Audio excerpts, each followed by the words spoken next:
March 29th, 1998. That is the day I was baptized here in this very sanctuary and welcomed into membership at the People's Church along with Phil. I love that we welcome new members this morning as well. 2 days shy of 1 year later, Phil and I were married right here in this sanctuary. Almost immediately after our marriage, I started volunteering with People's Church Youth Group in the evenings and on weekends, which, after our daughter Zoe was also born and baptized here, turned into part-time youth ministry work, which turned into full-time youth ministry at some point around the time of our son Bryce being born, who was also baptized here, which turned into, as Pastor Drew reminded us, licensed ministry, and then a call to seminary and my ordination in the United Church of Christ, and installation as your pastor on August 27th, 2017. But let's back up just a bit, because at the very start of my seminary journey, on October 28th, 2012, just weeks into my first semester, I preached my very first sermon ever right here. Some of you were probably here for that. And the passage that I preached on was the same that I'll be preaching on this morning, Mark 10, verses 46 through 52, the story of Bartimaeus receiving his sight and following Jesus. It is not coincidence that I am preaching my very last sermon at the People's Church on the same passages that I preached my very first sermon at the People's Church 6 years and 8 months ago. Oh no, I searched for that first sermon, and I found it on a dusty flash drive at the bottom of a drawer in my desk. And I put that flash drive in my computer, and everything opened. I printed my very first sermon, and then immediately that flash drive stopped working. I kid you not. So preaching on the same passage was completely engineered to give me a sense of closure. On that day in 2012, the first time I preached, I had started seminary just weeks before. And October 28th was Seminary Support Sunday. I was excited and I was nervous. I had given a printed copy of my sermon to our clergy staff at the time, and Andrew and Penny reviewed and critiqued my sermon with great kindness and grace and encouragement. And I started my sermon off with a story, which I'm sharing again this morning because it's a story that I think is worth retelling approximately every 6 years and 8 months. I started my first sermon like this. Years ago, my daughter Zoe and I participated in East Lansing's first Walk for the Cure for the Juvenile Diabetes Research Foundation, a walk that our church supported and participated in for many years. This fall, my daughter will be starting her senior year of high school, but at the time of the first JDRF Walk for the Cure, she was 4 years old. Zoe and I had solicited our friends and family for donations and pledges, and we were ready to walk the relatively short 1.5-mile route through MSU's campus. Zoe was an active preschooler, as most are, and I knew that walk would be no problem for her, and sort of anticipated that it would likely be me trying to keep up with her. Before we left the house on the morning of the walk, Zoe asked me why we were walking. I explained to her that we were walking to help raise money and support so doctors could find a cure for a condition called diabetes, which affects many children and many adults. I went on to say that if we could in any way help doctors find a cure, a lot of people would lead a healthier and easier life. And then we set off on our walk. It was a beautiful, sunny day on campus. Spartan football players were there in force, signing autographs on JDRF posters for the kids. There were balloons and face painting and free healthy food and a huge turnout, which was wonderful for that first walk. And yet it meant that things were going to be a little harder for me to keep track of my preschooler. Now, Zoe was a rule follower, especially as a young child. So I expected that of her as we set out on this crowded walk. But for some reason, on that particular morning, Zoe was having a hard time following my lead.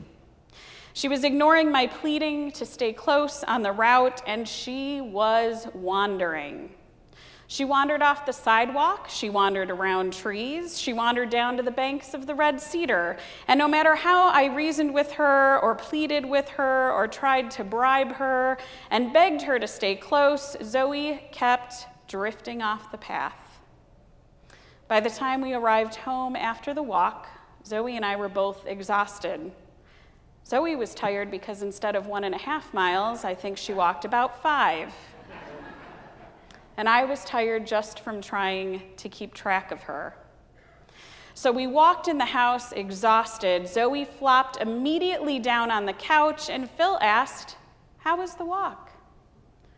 Zoe replied, "Well, Daddy, I looked and looked, but I couldn't find the cure for diabetes today."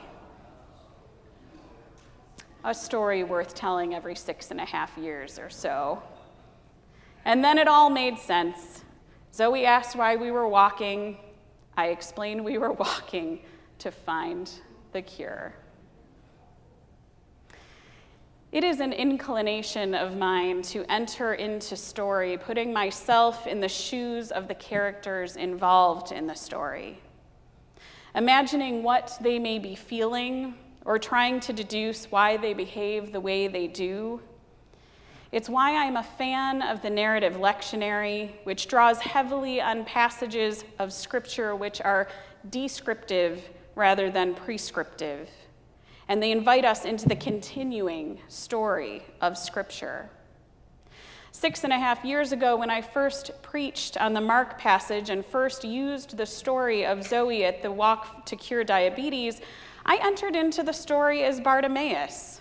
Of course I did. What could be a more perfect passage for the first sermon of a new seminary student than a story of seeing Jesus and deciding to follow him? And unlike today, on that day it was the lectionary passage. It was perfect. And you, the congregation, took that journey with me. You entered into the story with me as Bartimaeus, and we have continued to journey together. You have journeyed with me past that day and throughout seminary and all that followed, and I am so thankful to you for all of that.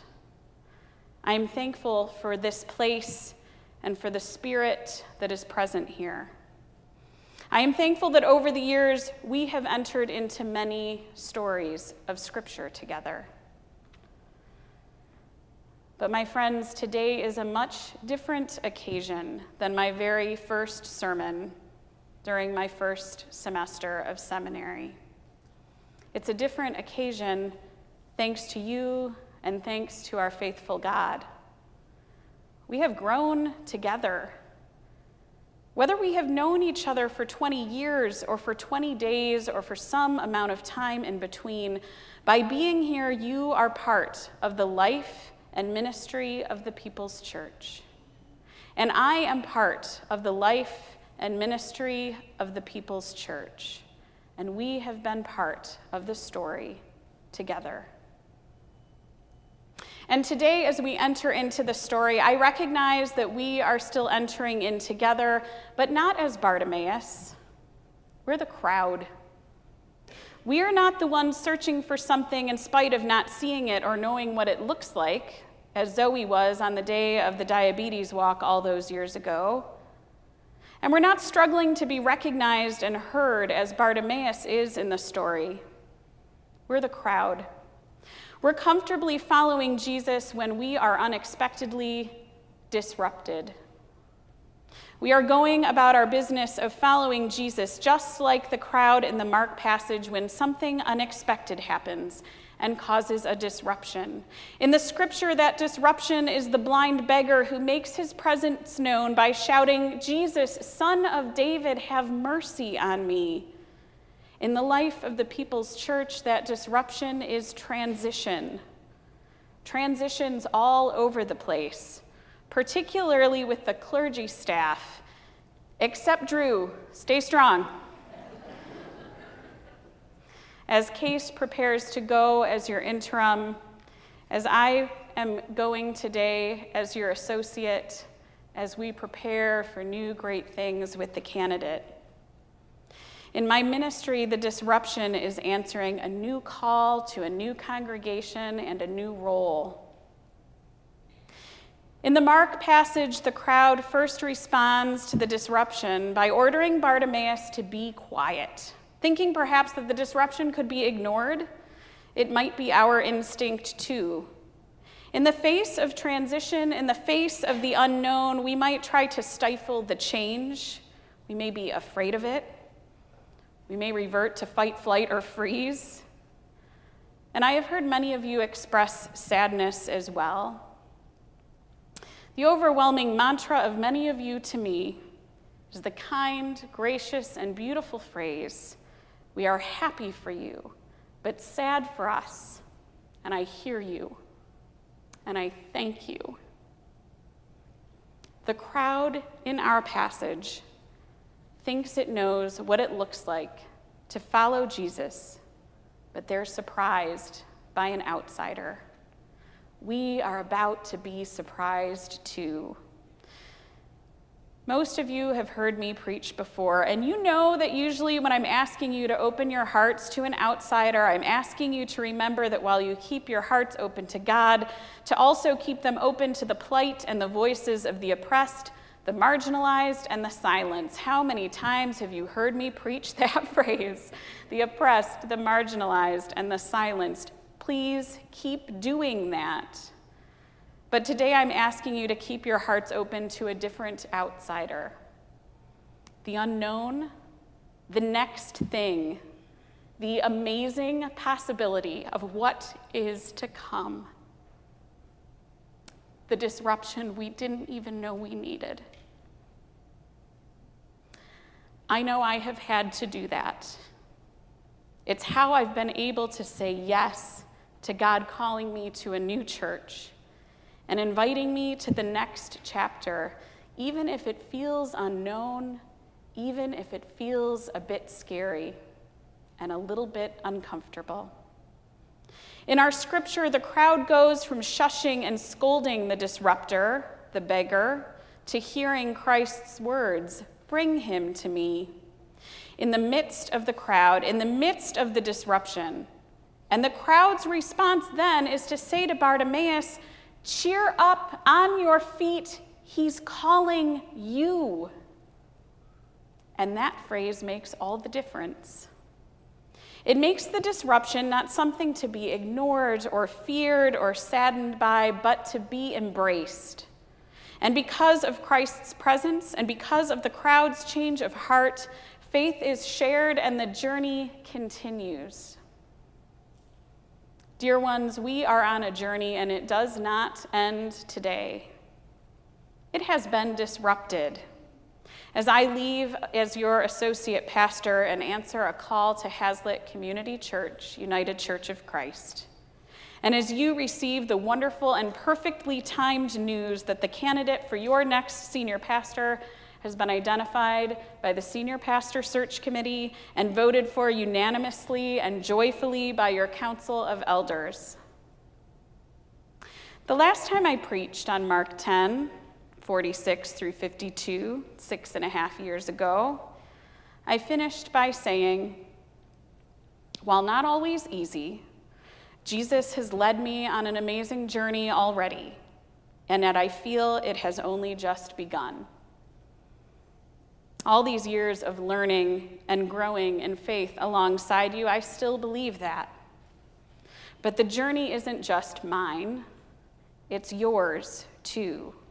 individually and collectively, as the People's Church of East Lansing.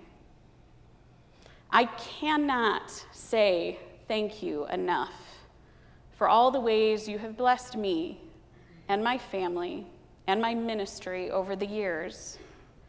And I know because you've been so generous in expressing it that I have blessed you too.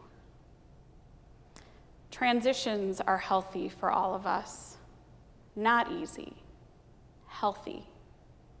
In the midst of entering into the unfamiliar, we may feel unprepared. There may be some apprehension or sadness, but as I go from here to meet new challenges, and as you enter the next chapter of the ministry of the People's Church, we are in the presence of Christ, just like Bartimaeus, just like the crowd around him.